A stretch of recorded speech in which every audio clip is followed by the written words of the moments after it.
Hamma qizdan so'raymiz. Assalomu alaykum. Kechirasiz. Men kosmetologman, kosmetologiyada ishlayman. Hozir biz shunaqa proyekt qilganmiz. Vaqti yo'q, lekin muammosi bor qizlarimizga bepul konsultatsiya beramiz. Siz yuzingizni nima qiynaydi, bitta ko'ring.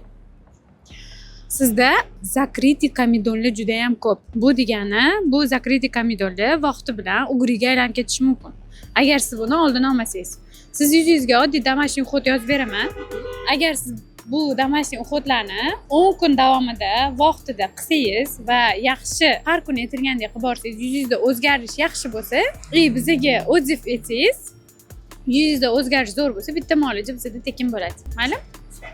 Nomeringizni menga berasiz. Hozir bu qizimizning yuzlarida juda ham ko'p zakritий komidonlar bor, ya'ni bular mayda oq toshmalar bo'ladi. Bu toshmalar vaqtida lecheniya qilinmasa, ugriga aylanib ketadi va ugridan qolgan dog' poralar bo'lib ketadi. O'shaning uchun buni обязательно oldini olish kerak. Bularga tavsiya qildik, yaxshi домашний уходlarni yozib berdik. 10 kundan keyin effekti bilan bo'lishamiz.